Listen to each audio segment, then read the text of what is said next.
Welcome to It's On Halifax with your hosts, Mark Adam and Pat King. It's On Halifax is brought to you by Maladjusted Media and Oasis. Hello everybody, thank you for joining us for another week of It's On Halifax. I'm one of your hosts, Pat King. I'm the other guy, Mark Adam. And you can find us both on Twitter at PatKingHFX. Mark Adam HFX. Our controller today is Emily. As always, I say as always, except for till next week when she goes away. You can find her on Twitter, EMJHFX, MJHFX. She's going away to Toronto for a couple of weeks to see her family. Boo. So that's fun. Well, boo indeed, but she does get to go to the Toronto Fringe Festival. I do. That's exciting. I just found out that it is starting the day I get there. The day you get there. Yeah, a little bit jealous. I do love Toronto. Parts of it, anyway. Aspects are good. Chinatown. Yes. Yeah, so we're just sort of stuck by ourselves. Well, and next week and the week after. You did say as always, because we're not going to replace her. No. I mean, so it's always her, and if not her, then no one. So yeah. Yeah, we're so happy when she's here because we can just do our thing. And then the week she's not here, we're playing the old, I'm not really paying attention to you because I have to fix this stupid computer problem or multitasking. Or, it takes a lot out of us. I can't do it, man. We'll get it. I used to be able to multitask like a fucking pro, but I'm getting old. I'm not. That's a problem. Still can't do it. There's a whole bunch of things we want to talk about today. First off, do you want to launch with your story about celebrity chefette? Oh God. We'll start there and try and go uphill. Well, yeah, sure. We might as well start at the bottom of the barrel. And the bottom of the barrel this week is Paula Deen. I've been hearing a lot about her in the news. I mean, I'm sure you have too. You know, she said some bad words, and you know the general TV watching public is angry with her. And she's been doing her rounds on talk shows trying to save her image. She's been dropped by a couple of companies. And the word that everyone is so incensed about is the N-word. But this is the internet, so I can say nigger, which is fantastic. And I know that makes a lot of you uncomfortable. But I thought, you know what, it's bad to say that word. I say it when I stub my toe sometimes. Not that, you know, it happens. But I'm not directing it at anyone. I'm not using it to hurt anyone. Apparently, Paula Deen was helping to cater, you know, she was helping to run this wedding for, I think, one of her brothers or family members or something.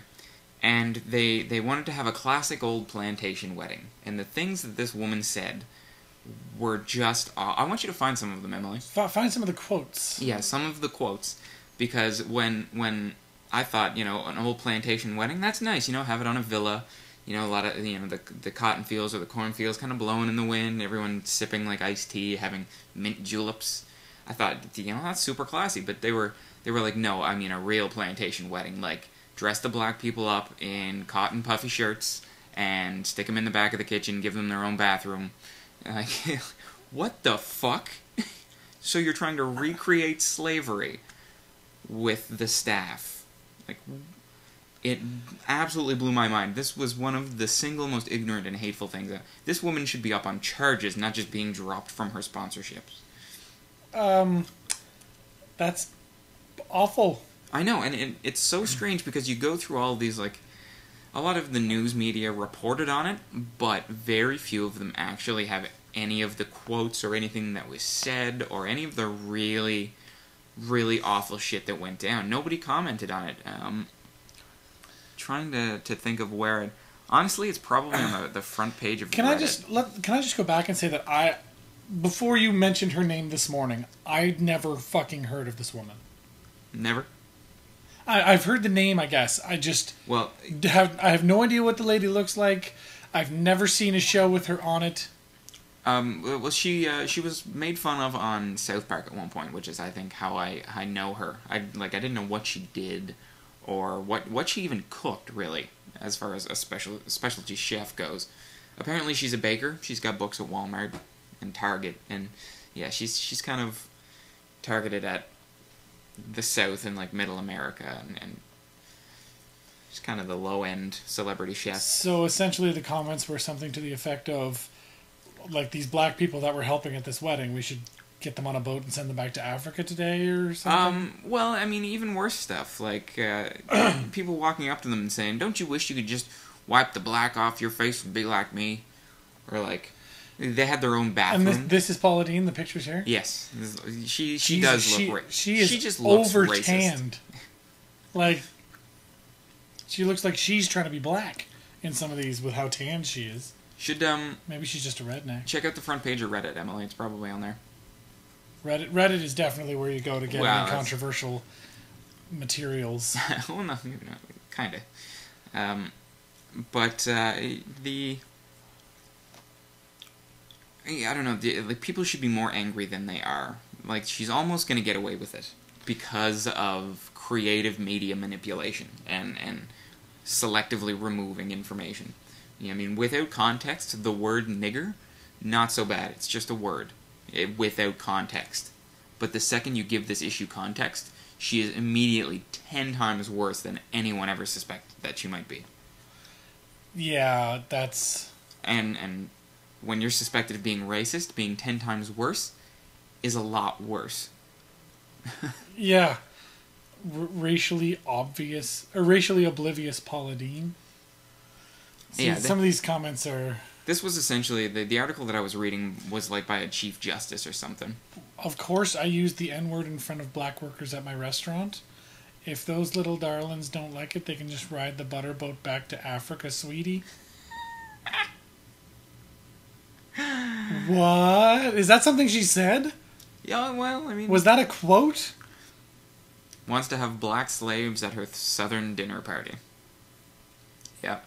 They even dressed them up in like little black shorts and the white puffy cotton shirts and... What self-respecting black man would let that happen to them? I don't know.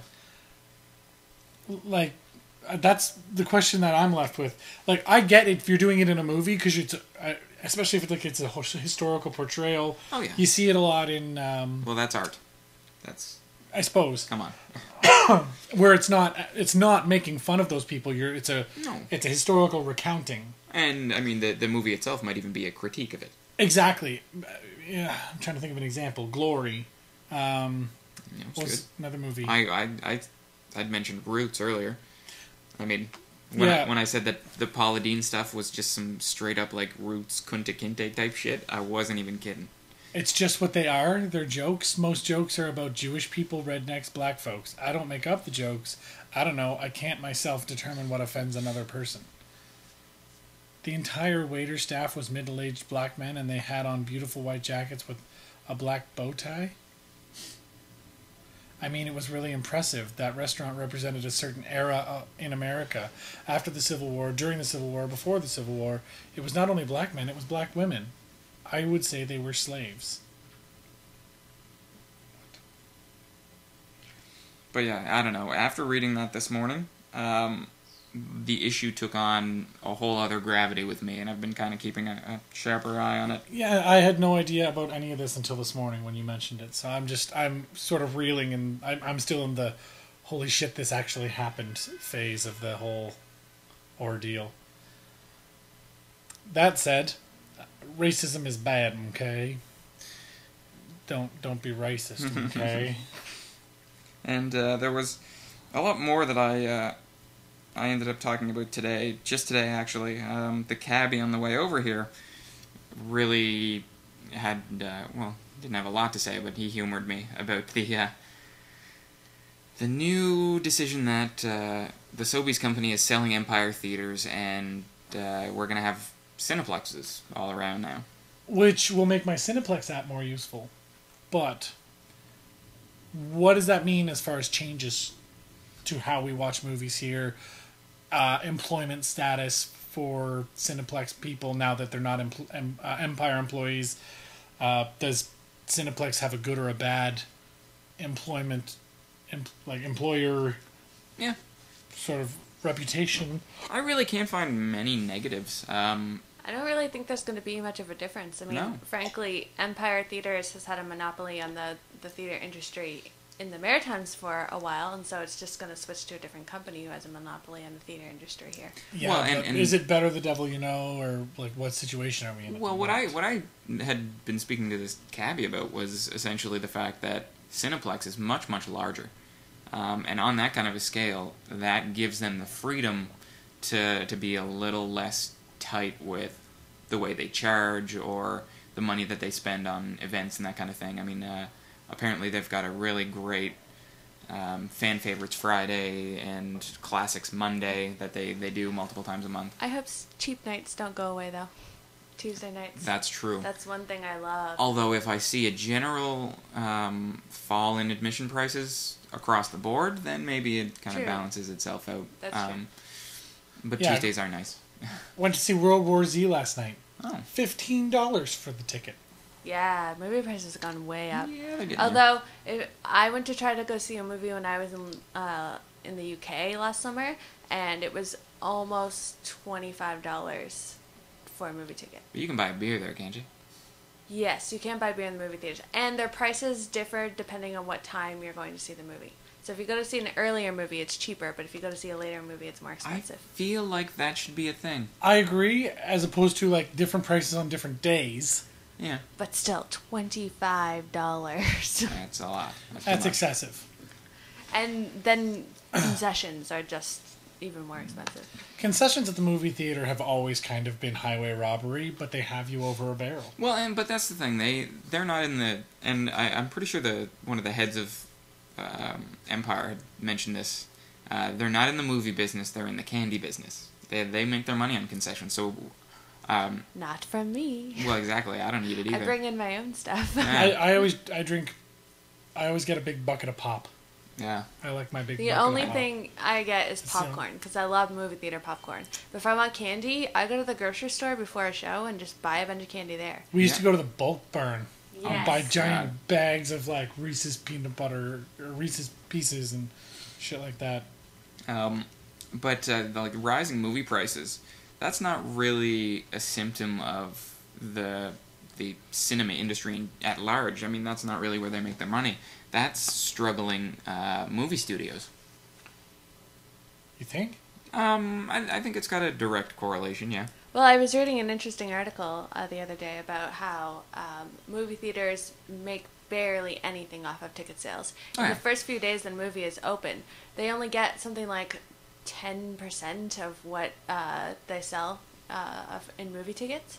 And then as the movie goes on, like in the few weeks later after it's been out for a while, then they get more like 80%. But then there's only like 10 people in the theater, so it's not really worth it. Yeah, so people they trickle make in. nothing on ticket sales. All the funds go to the studio.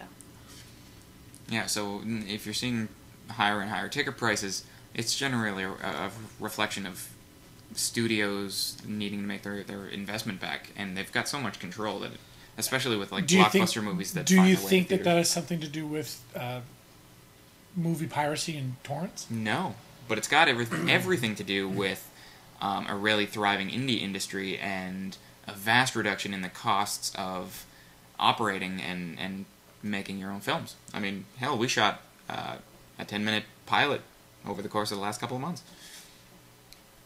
And, that's just with shit that we had lying around, more or less. Yeah, well, and it remains to be seen what the quality will look like, but it should be pretty good. It's good enough for the internet. Well. And, I mean, you've got things like Netflix, who do nothing but streaming, starting to fund TV shows and movies.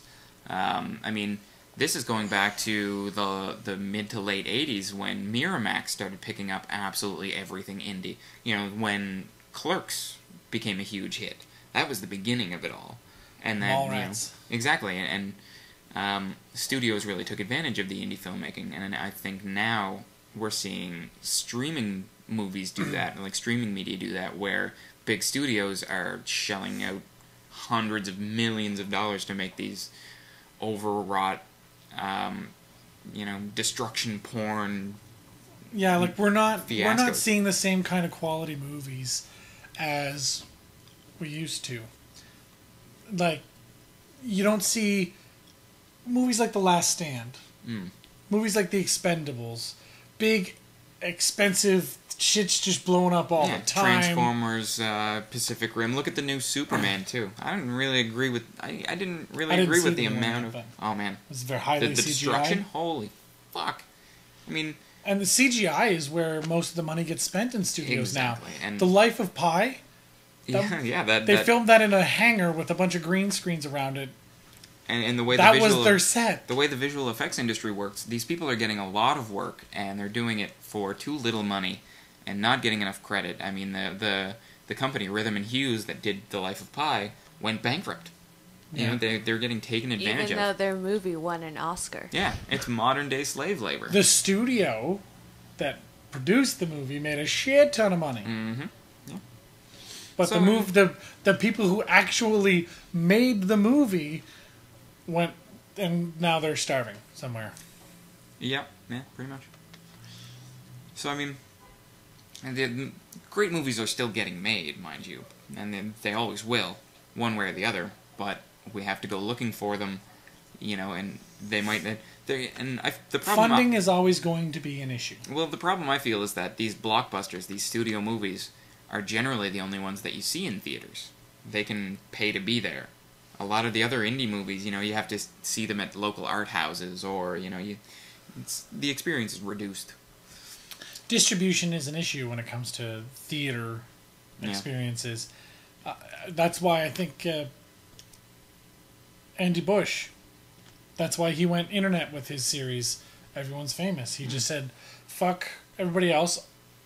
I'm going to launch this whole thing on YouTube." On a more positive note, 2 really great Canadian films got great distribution deals in Canada. Oh, really? Cloudburst opened across the country, and it was extended for several weeks in some of the major cities. And Blackbird, another Nova Scotia filmmaker, opened across the country and in Europe recently. So see that I love to hear that, and that's exactly what we're talking about. You know, really independent local movies, kind of shouldering their way in between these huge blockbusters.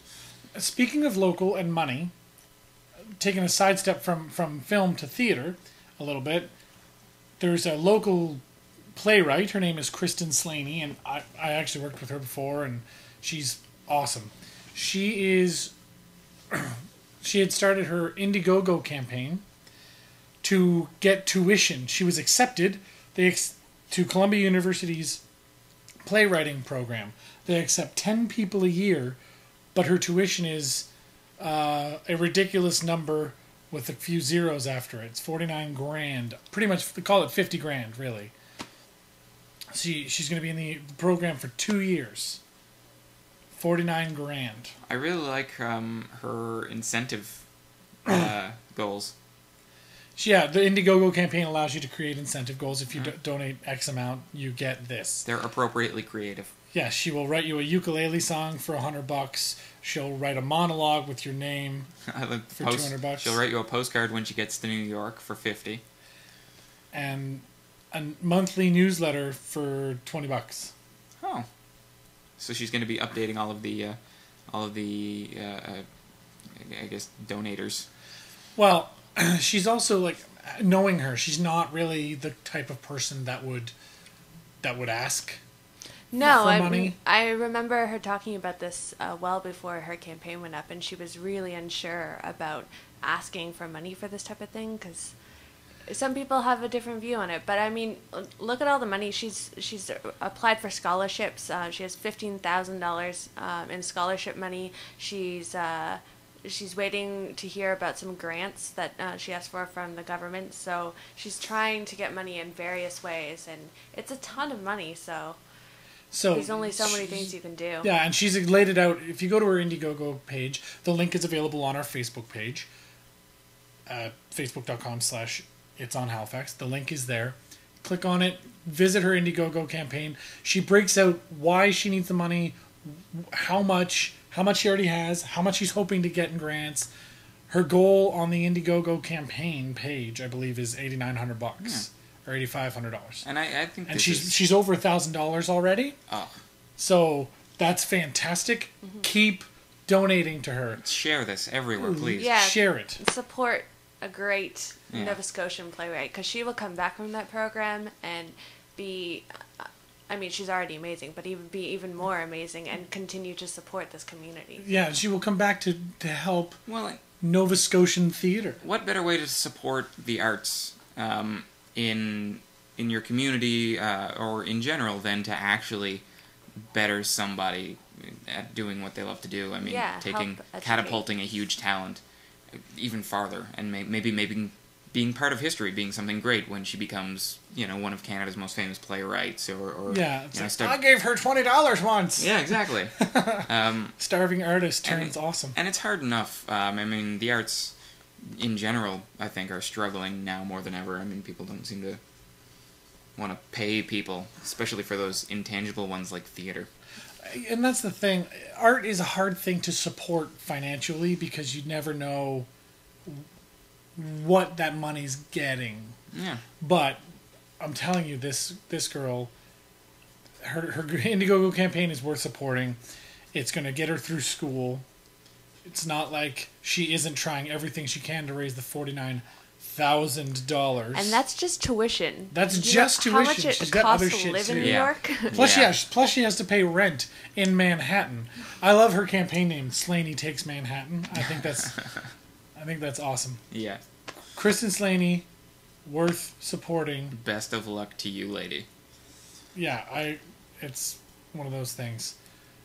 So definitely 100% support her.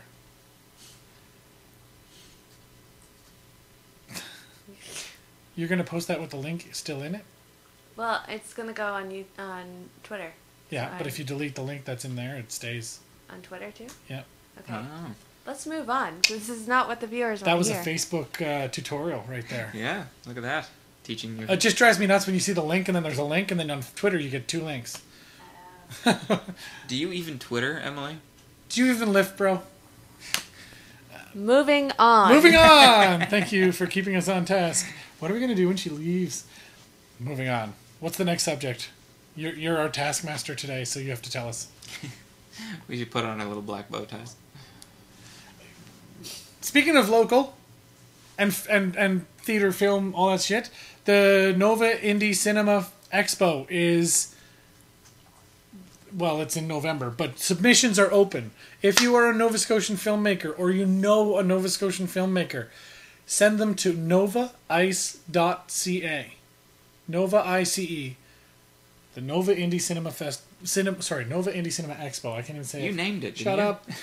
So it's going to be amazing. The sponsorship and all that we're working on that. What we're more concerned with is getting local filmmakers to just get involved. It's the idea of the thing, I guess. It's just, that's the whole, like, whether we get sponsorship or not, it's still going to be an amazing expo. And if it's really amazing this year, it'll be even more amazing next year.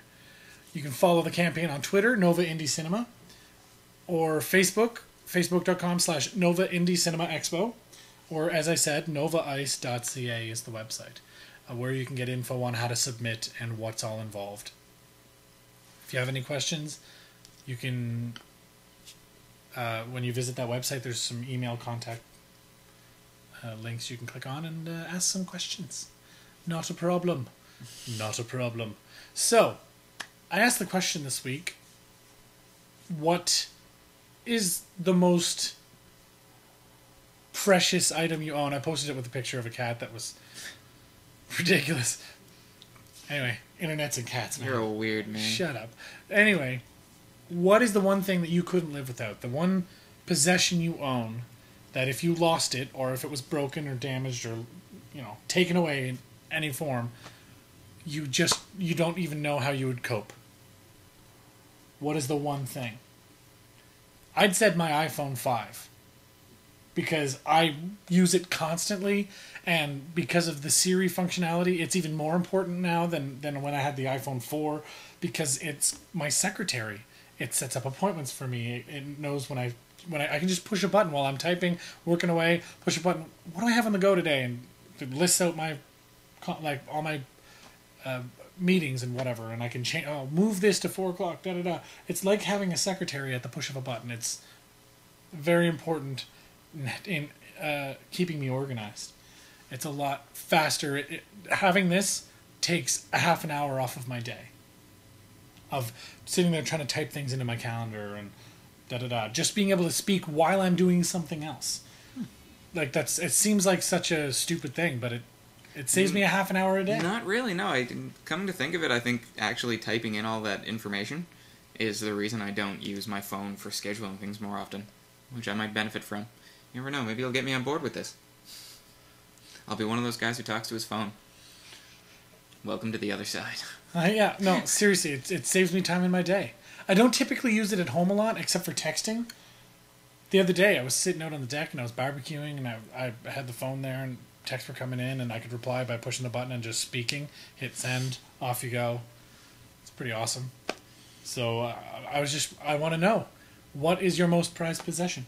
You can answer the question on our Facebook page or using the hashtag IOHPC on Facebook or on Twitter now, since Facebook handles hashtags, which is much to the chagrin of Pat. Yeah. It is what it is. It accepts it.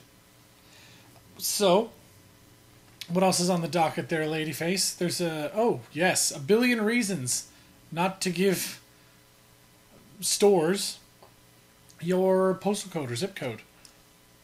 GeoCaching. GeoCapture? Geocaching is a very different thing. Yeah, that's like treasure hunting. Yes. As soon as it came out of my mouth, I knew what was up. I was just like, that's not the right word. At least you know. I'm the one that put it on our fucking Facebook page. I know what I said wrong, okay? Sorry.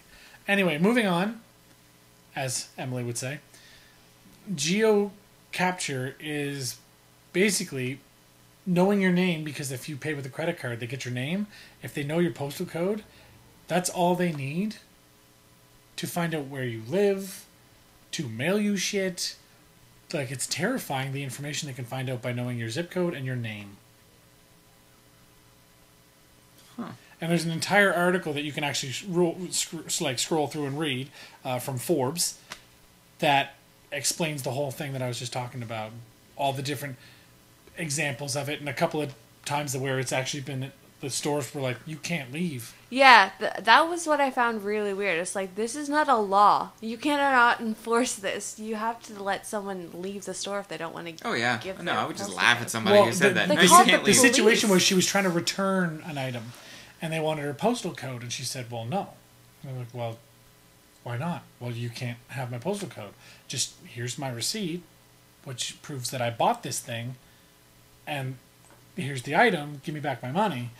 Then they wouldn't do it, and they wouldn't give her back the receipt. Yeah. So she snatched the receipt out of buddy's hand and tried to bail, and then they called the cops. they called the cops on her. Because she wouldn't give her zip code. You know, and everyone like, oh, that's so funny. No, that's not funny. That fucking terrifies me. The other thing that's terrifying is that when you're scrolling down this Forbes magazine, a related article is National Security Agency. Verizon ordered to turn over millions of Americans' phone records to the NSA. So they know exactly where you were, when you bought things, where you live. Yeah, it's kind of terrifying. Yeah, it's fucking awful. People wonder why I don't sleep at night. Nobody wonders. They can see it. Yeah, they see me. There is no security or no privacy anymore. They're watching you sleep or not sleep, as it were. There's no mystery anymore. Come to think of it, my iMac just does have a camera staring at me constantly. I just thought that was kind of a little terrifying. So I thought I would share that. Yeah, I mean that's not really cool. There's a couple other things that I'd like to share, but we're going to take a break first. And when we come back, we'll talk about another little scam to be aware of, as well as kind of a funny story from the Halifax Regional Police, because they're funny people, those people. Every week it seems like they do something else that's should be interesting, worth poking some fun at. Yeah. We'll be back after the break. You want your special day to be just right, right? Well, so did I. I called Maladjusted Media, and all the little details took care of themselves. An audio-video setup, photographer, and even a videographer, all working as a team to capture the memories I cared about. Oh, and I saved a bundle by getting them all in the same place. You should try it. Visit us online, maladjustedmedia.ca. Oasis, epic sports pub, where you don't have to spend a lot to get a lot.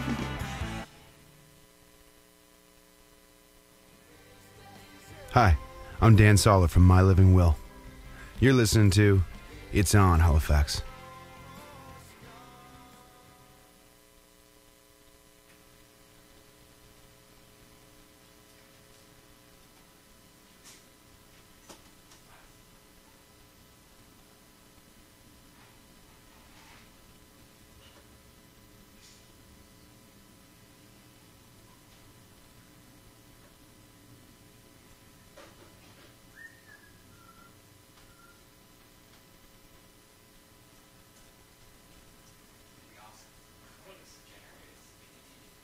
Bartender in Canada? In the world.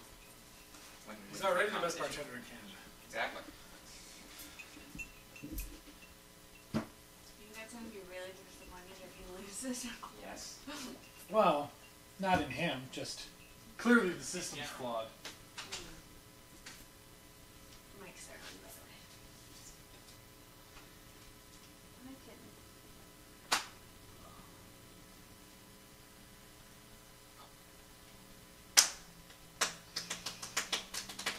Has he been sitting there the whole time? Pretty much. Can you tell me that?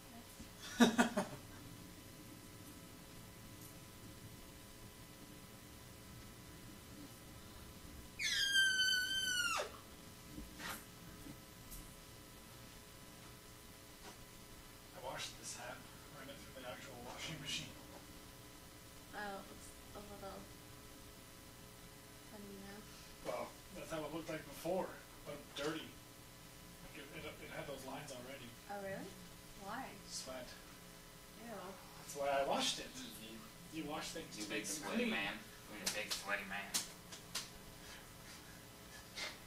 I don't like that at all. That's not a camera though. I know. You're just poking at me. We should go out and do photos mix one of these days. I have to teach you how to box if you're going to be any kind of challenge. Emily and I were discussing that yesterday. Oh, yeah? Slightly. And? You know what? Let's talk about it again on the show. She hopes you're really good at chess. Won't matter. 70 pounds? Yeah. I hope you're in better shape than that. 45 seconds. That's what she said.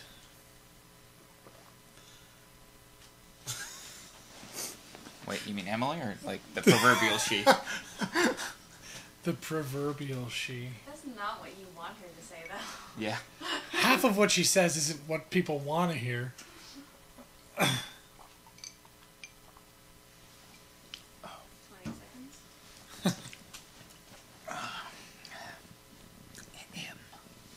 But I've got a training camp in Cape Breton now. Oh, do you?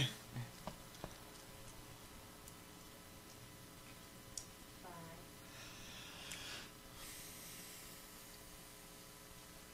We're back. That's Did you just come The through countdown thing a we door just with did. an axe? We're back. Smash. Here's Johnny. Terrifying. You're a scary man. Wait till we get in the ring. Yeah, I wanted to tell you about that. My friend Teddy from back home, who I kind of did some training with last time, he had heard that I was training with Tyson Cave, and he had suffered some health problems and things like that. So he lives out in Cape Breton. He gets by, you know, but he's got a lot of free time, and in his free time, he trains all the time. Down the road, he met this older guy in his 40s, big beast of a man who apparently used to box quite a bit, who just so happens to have a gym in his basement.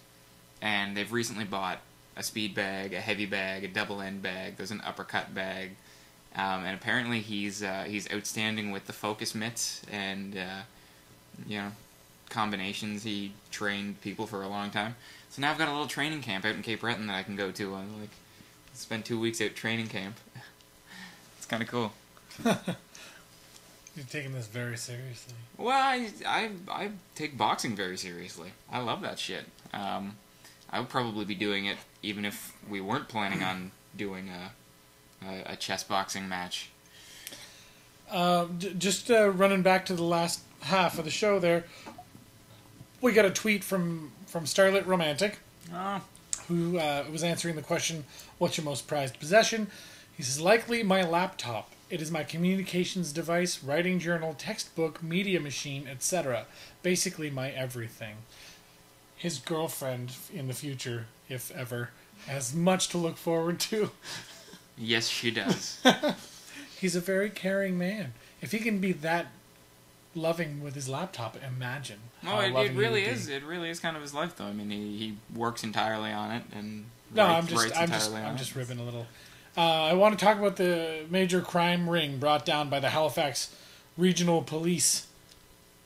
Man and a woman were caught producing fraudulent bus passes. Brutal.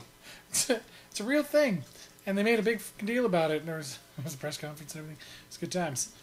So they were investigating. They launched an investigation in May after numerous fraudulent Metro Transit passes started to surface around HRM. And members of the police investigated Financial Crime Unit, or the Integrated Financial Crime Unit, conducted a search warrant at a residence on Drysdale Road in Halifax, and officers seized several items used to produce fraudulent bus passes. 30-year-old man and a 31-year-old woman, he likes older women, were arrested without incident. They each face 4 fraud-related charges: forgery, possession of instruments for forgery, transferring, selling, and offering forged documents, and possessing a forged document with intent to sell. Wow, They were released from custody and will appear in Halifax Provincial Court July 25th. Wow, that's the most anticlimactic thing I've ever heard. I can only imagine that conversation. We busted a crime ring, sir. Oh, that sounds fantastic. This will do wonders for our, public relations. So what kind of crime ring? Was it, child pornography? You get some pervs? No. Well, what about, like a drug ring? Bust some drugs? Some coke? No. How about prostitution? Was it a body house? Did you break up a prostitution ring? No, it was fraudulent bus passes. I'm getting on the bus for free. Like, motherfuck. Come on, guys. And the more I think about it, the more I'm like, that man and that woman are fucking heroes, because they're already, it's too expensive to get on the bus, and they're talking about the price going up again. And does 2 people count as a ring? Can you make a ring with 2 people? I guess you can. If you hold hands, I guess. That's about it. Yeah. I guess they were just doing it so people could get on the bus for free? Well, they were selling the bus passes, so they were selling them for like $20. They were scalping bus passes. Okay. Yeah, they were making fake bus passes, which cost $70 or whatever, And then Right. undercutting. and selling them for $20. So here's, it cost me 3 cents to make this. That's essentially a free $20 to me. Get me a piece of that. I know, right? I Man. want in on their ring. That said, how many bus passes could they possibly have fucking sold? Probably a lot. Yeah, but how many? Like, I mean, to be investigated by the major crimes, like the fucking whatever that financial unit was. in the Integrated Financial Crime Unit? There you go. Yeah, sorry. I'm sorry. It's the HRP and RCMP Integrated Oh. Financial Crime Unit. So, Got the big HRP wigs. couldn't handle it. Yeah. They brought in the National Police, the RCMP. Well, no, I imagine that being like the FBI coming in on those crime shows as well. But in Canada, imagine just the absolute difference. Oh, the RCMP's here. Big swinging dicks, eh? Hey, boys, how you doing? Oh, not bad. Oh, get off your high horse. Yeah. Shut up, he's not that tall. Because it's an actual I horse. bet Big shot. I bet he smokes export golds, right? Like, I don't know. It's so funny to me. I hate to make a joke of the Canadian police force, but the rest of the world has been doing it for years. Yeah. Yeah. That's funny. Like, you get American kids drawing pictures of Canada. The two things they either draw is an Inuit or an igloo. Or sorry, an igloo or a Mountie. Those are the two things that they think Canada is. It's like it's just a bunch of Mounties looking over all these igloos. Like, Busted that's Eskimos. that's what they Dragging people out of their igloos. No, they just think that it's like literally we just have Eskimos and everyone that's not an Eskimo is Mountie. I'd watch that show. That's, by the way, that's not the PC term anymore. Eskimo. They're Inuit, you jerk. Yeah, well, didn't they write a letter to the Canadian government saying "fuck off, we're Eskimos, leave us alone"? Stop, Yeah, pretty much. I mean, stop I being don't think PC they for care. us, you idiots. But anyway, let's move on. We keep posting some stuff. If you want to keep up with us on Facebook, whenever I see that there's an actor or something wanted or things like that, we'll start posting a little more of that on our Facebook page. Be a little more Halley-centric. But the other thing I wanted to talk about before the break, I told you, was another scam to watch out for, and this is in BC right now. The RCMP in BC, this is like an actual legitimate issue, is the latest credit card scam. What happens is a person will call and say, "This is whatever the name is. I'm calling from the security and fraud department at," and then they'll whatever your credit card company is. "My badge number is this. Your card has been flagged for unusual purchase pattern. I'm calling to verify. This would be on your credit card, which was issued by whatever bank. Did you purchase an item of this amount at this location?" Of course, probably no. Then we will issue a credit to your account. There's a company that's been watching for purchases over $500, this, that, the other thing. Eventually what they get to is, here's your reference number. Then I need to verify that you are in possession of your card. Please turn your card over, and basically they get all your card information from you. And then they either steal all the money off of it or use that to get a different credit card in your name, or both. I could see how people could get caught up in that. But that's the thing. It's very elegant. Like, it seems legit when you're talking on the phone. So that's why the police have issued a big warning about it. And right now it's pretty much prevalent in BC. But they're worried about it traveling east. And I know we're the farthest away from the West Coast, but I just thought it was an actual thing to bring up. Like, you should probably be fucking careful who you're talking to on the phone. It makes me glad growing up in the generation that I did that I'm sharp enough to catch this kind of stuff and won't be taken advantage of. The baby boomers are probably like the major fish on this particular hook. Because I mean, I can access my purchase history from my phone. Did you make this purchase of this amount? Nope. That's it. Just look it up. No, that's not there. That's not a real thing. Yeah. Goodbye. Yeah. You're making that shit up. Yeah, pretty much. What did you say your name was? I'm sorry. Can I call you right back? Can you have a direct line? Yeah, that's a good one. I don't know, but I don't know. People will do anything to get ahead. I mean, it's always a new scam, right? It happens every week. I mean, a couple of months back, you always heard about those people calling from, with Indian accents. Hello, I'm calling from Windows. I see that you've got some spyware on your computer. I'll charge you this much if you give me your credit card information to take it all off. Yeah, anyone in our generation knows that's bullshit. Well, yeah, I mean... That's the problem, is it's our generation knows that. But my parents, yeah, they know that because I have taught them that. But people in my parents' generation didn't grow up with computers. They didn't grow up with all the technology. They don't understand how that shit works. It's really funny sometimes when my parents say, "Well, doesn't this happen when you click this?" I don't think you understand how the internet works. Well, and that's fine. It's not so much that maybe they don't understand, but they didn't really learn how we did. Like, the second somebody shows me something, I'm like, okay, so how the fuck does that work? Like, show me the mechanism for this whole process. That was really cool. What made that happen? Yeah, exactly. Yeah. So I'm just throwing it out there. Be careful.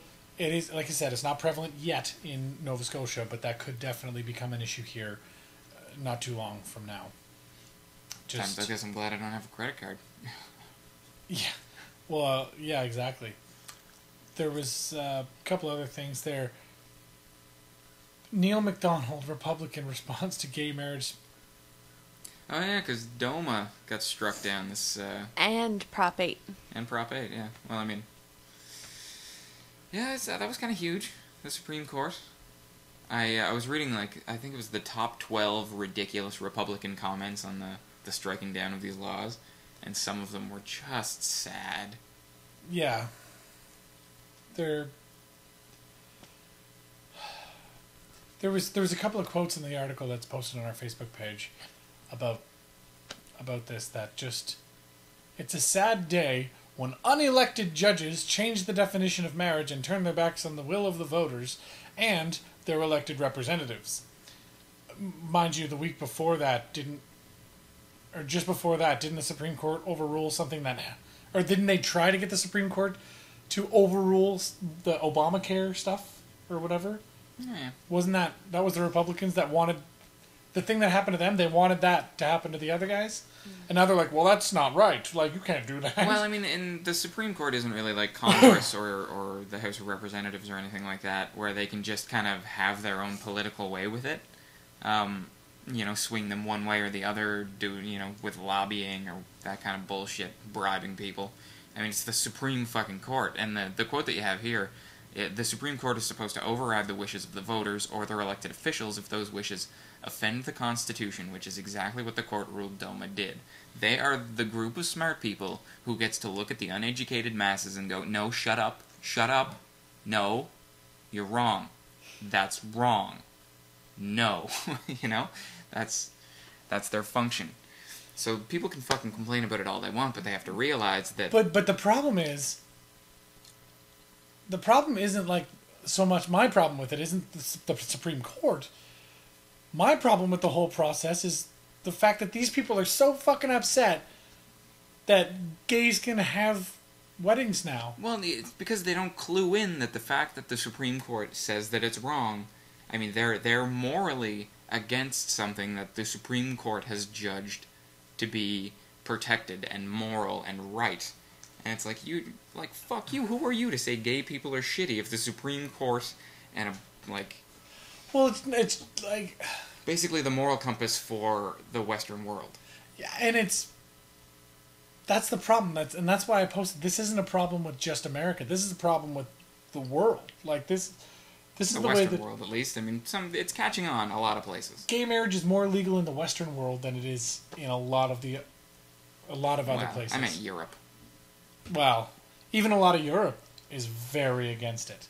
Very. There's a lot of countries in Europe. There's actually, somewhere in that article, you can click on a map of the world. Well, there's the map of the U.S. Yeah, that's different. But there's a map of the world somewhere in that article where you can click, and it'll show you it's up on the side somewhere.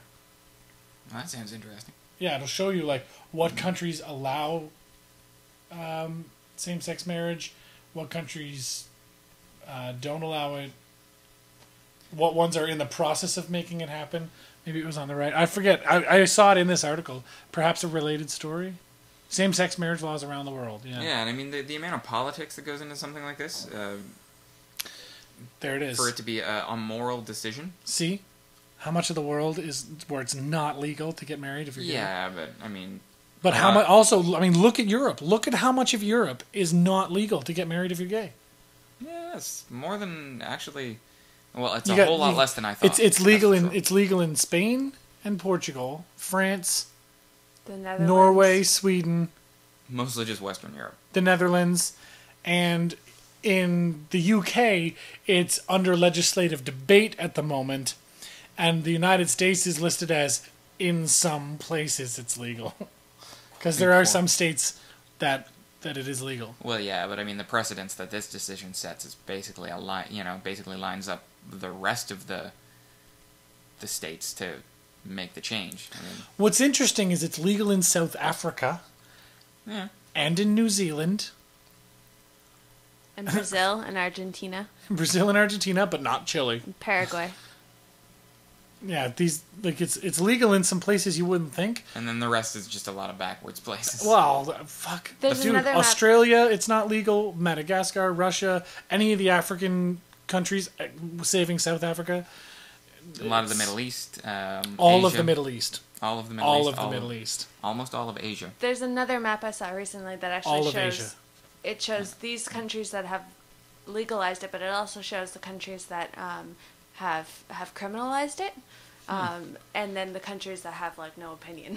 They're just like meh. neither way. So I mean, Europe's doing pretty well considering most of Africa it's criminalized, and the Middle East it's criminalized, and there are several countries where you can die, you can be put to death. If Yeah, you I like how that's not on this map. Yeah. How many places can you get fucking killed for wanting a dick in There's your like butt? 4 countries in the world where you know will get what's killed. funny is there's a lot of Arabs here in Halifax, like,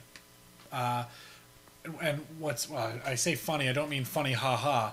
It's more like a wow, I can't believe that's a thing. Awkward laugh. Somebody Like, just took a heart attack in what? front of you. Yeah, like, oh, what is going on? But there's a lot of Arabs in Halifax, and there's a bunch of them that come down and drink at all the different bars and whatever. And I was asking him, I was like, what's up with, like, why are you here? And he's like, this guy was actually like, well, I'm gay. And I'm like, Good reason. wasn't asking what you're, I'm Yeah, confused. I didn't mean like big picture. I meant why are you out at this particular bar No, tonight? I meant why'd you come to Halifax? Okay, well, yeah. Like why'd you? And I didn't expect that. Like I thought originally he had misunderstood me. Oh. I was like, no. So you Why didn't did clue you in. come to Canada? Yeah. He's like, I'm gay, and I'm like, what? And he's like, they would have killed me. That's fucked up. Yeah. So and apparently he was telling me that there's a lot of gay Arabs that come to Canada on the pretense that their family is sending them to good schools, and so they come to go to school, but it's because they're gay and they would have been killed if they'd have stayed Actually, home. it kind of sounds like a win-win though. You know, besides having to leave your family, which is kind of a shitty bummer, but at least you're going to a good school, right? Yeah. We have a lot of great schools in Halifax. Up to death. And which is There's the map. up to death. Can you Yeah, share that on our Facebook page? So a whole lot. Well, I mean, this is on Wikipedia. This information is easy to find, people. Yes, but if we post a link, then they only have to go to one place That's to true. get it. That's true. But Canada was voted as having the best reputation in the world for, I believe, the 3rd or 4th year in a row. Everyone here in Canada is like, this fucking sucks. Stephen Harper's a tyrant. Rah, rah, rah. We're getting a bad rep. We've been voted the best reputation in the world again. Yeah, the best place to live. People yeah. fucking love. No.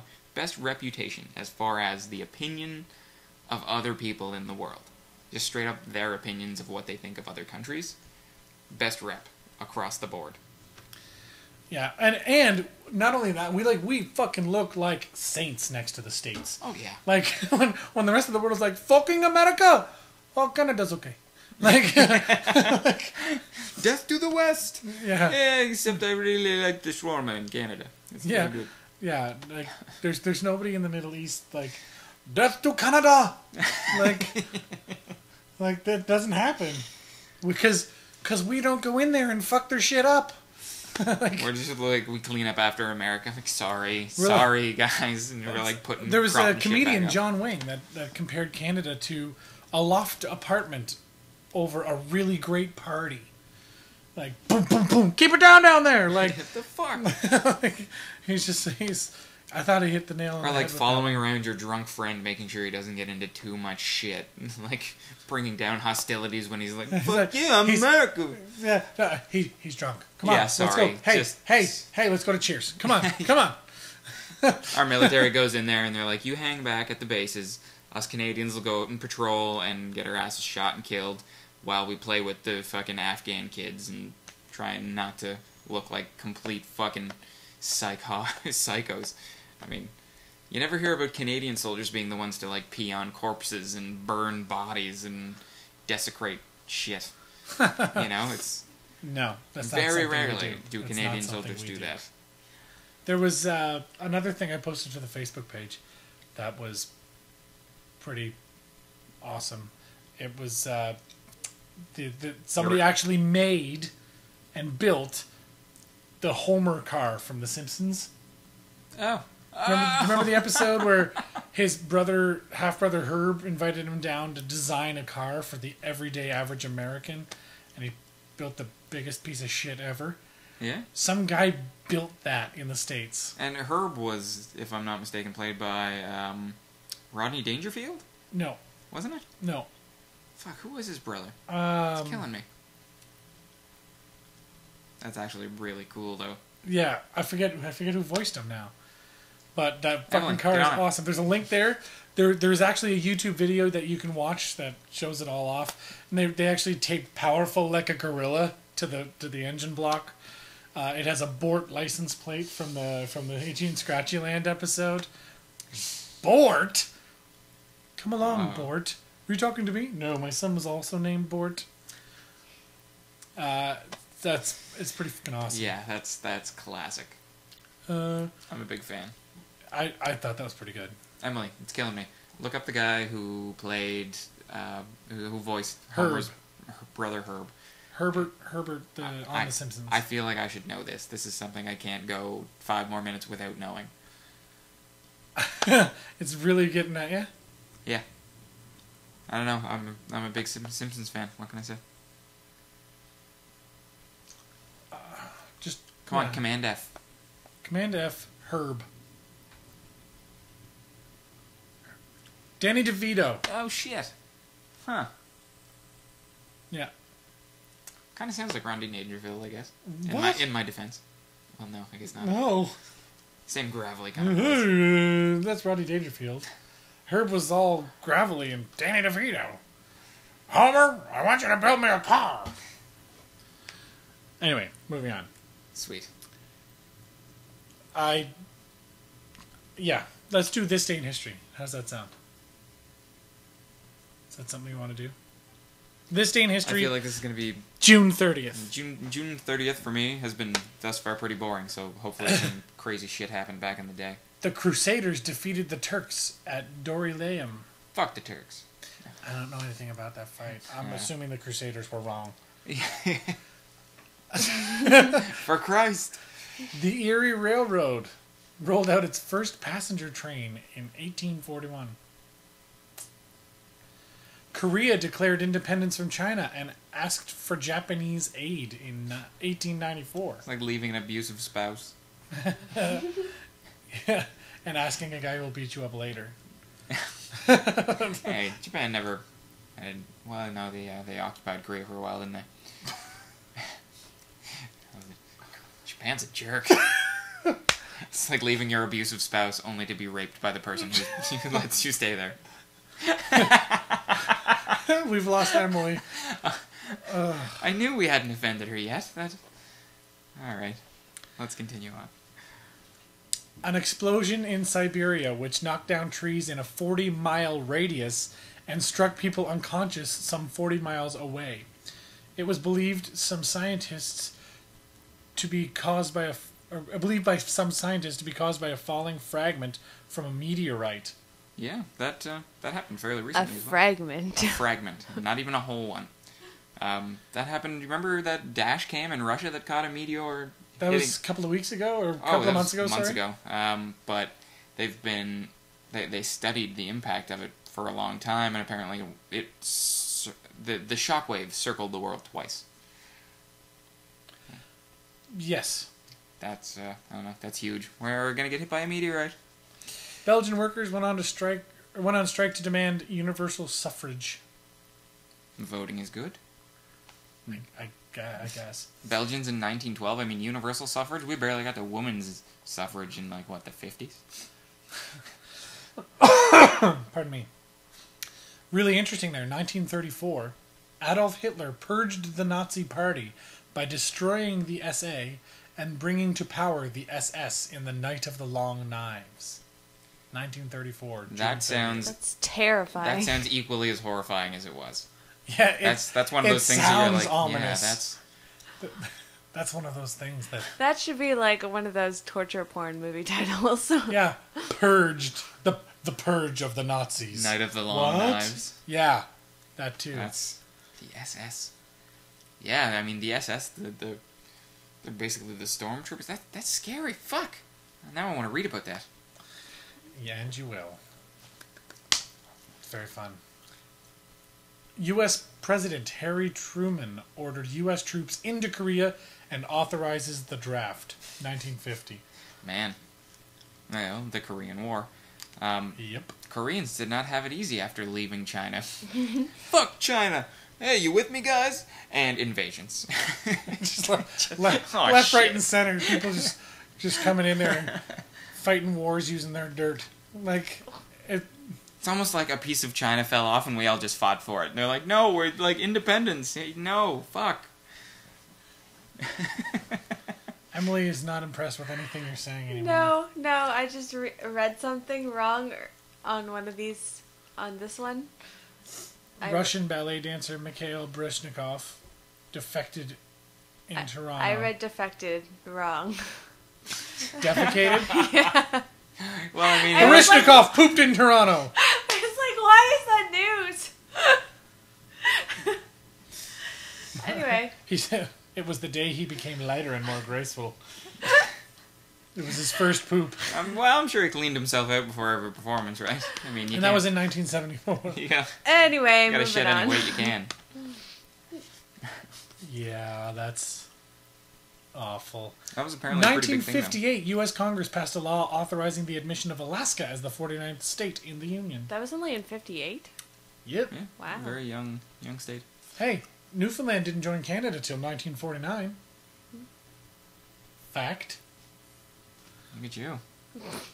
I know shit.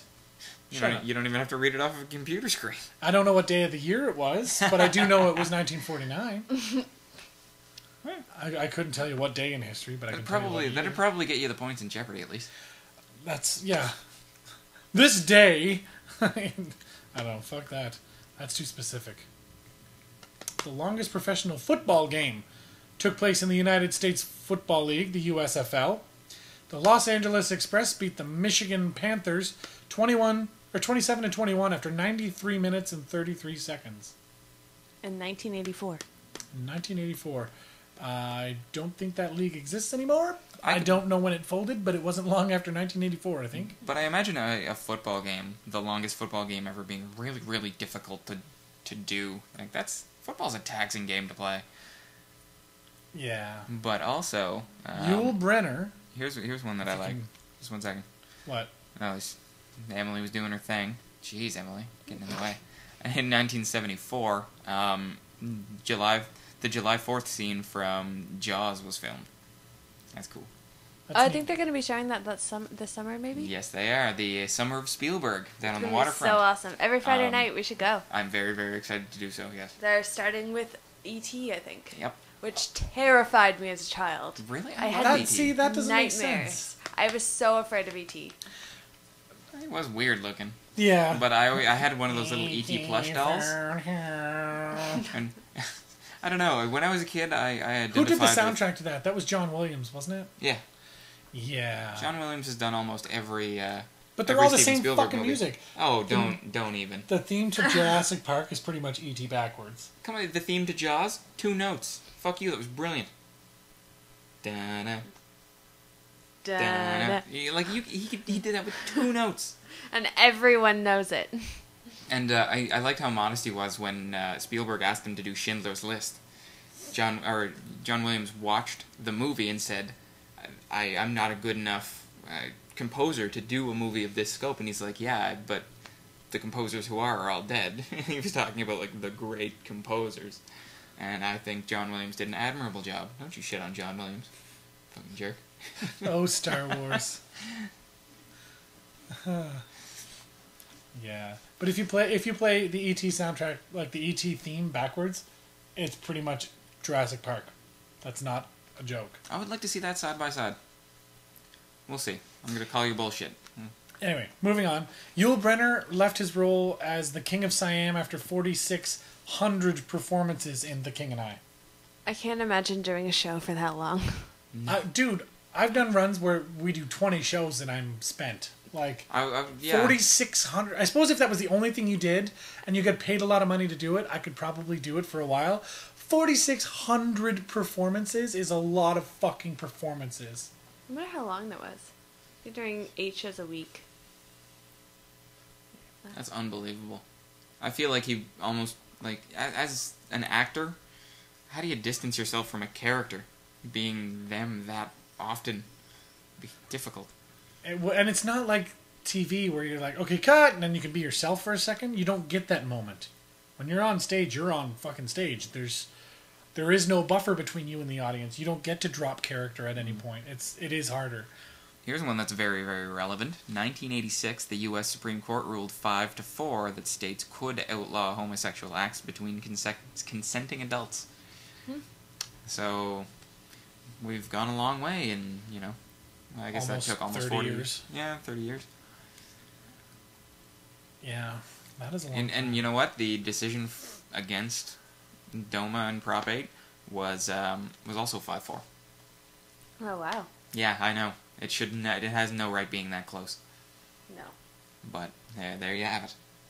Maybe we didn't change that much. This day in 1994, the U.S. Figure Skating Association stripped Tonya Harding of the 1994 National Championship and banned her from the organization for life for her attack on rival Nancy Kerrigan. Do you remember the old pipe to the knee? What? Do you remember that? It was a huge scandal. Yeah, she hired a hitman to bash her knee in, Nancy Kerrigan's knee, so that, because the only competition she had for the championship was Nancy Kerrigan, who was probably going to beat her. So she had, right before Nancy Kerrigan was about to skate, she had some hitman come out with a mask on and just fucking bash her knee in with a metal pipe. So she couldn't skate. Wow. Yeah. And you know, it's funny because I remember Mo Sislak doing it in the Holy Holy Rollers? What did they played the Holy Rollers, but anyway, the Simpsons episode where they have a bowling team, and Mo runs out and hits Mr. Burns in the kneecap with a pipe and knocks it back into place. He goes, "Oh, that was refreshing." Anyway. Yeah. That's hard. Tonya Harding's a hard bitch. Yeah, anyway, that was it was big news for a decade almost, and people were making fun of it for 10 years. Well, that was in 84. That was in 94. I was born in 88, so I was probably playing with action figures at that point. I remember actually because it was right before the old. Olympics. Shut up. Moving on. Officials confirmed that the remains of a Vietnam War serviceman buried in the Tomb of Unknowns at Arlington National Cemetery were identified as those of Air Force pilot Michael J. Blaze. Who, as you might not know, has the most badass name in history. I'm just assuming. No. Blassie. Stay Blassie, Michael. Shut up. You stay Blassie. And that brings us to the end of our show. Adam, you've ruined it. Thank you, everybody, for tuning in for another week of It's on Halifax. I am one of your hosts, Pat King. Find me on Twitter at PatKingHFX, or go like Indie Forge Media. I don't plug Indie Forge often enough, but big things, we're working on very, very big things. So find us on Facebook at Indie Forge Media. While we're plugging things, I'm playing a show on the 10th. It's called Unplugged Wednesday. There's myself, Ben Edwards, Rob Anderson, Michael Redden, and Wes Landry. Acoustic, solo acts. It's going to be an amazing night of music. It's free if you're there before 10. It's only $5 after that. It's going to be a great night. Starts at 9 o'clock. You should show up. Also, check out novaice.ca if you're a filmmaker in this province or know a filmmaker in this province. Other than that, Get a little bit of exposure for some real grassroots filmmakers. Yes. Yes. So other than that, thank you very much for tuning in, as Pat said. Thank you to Emily for holding it down for us. We will see her in 3 weeks, and we'll see you people next week.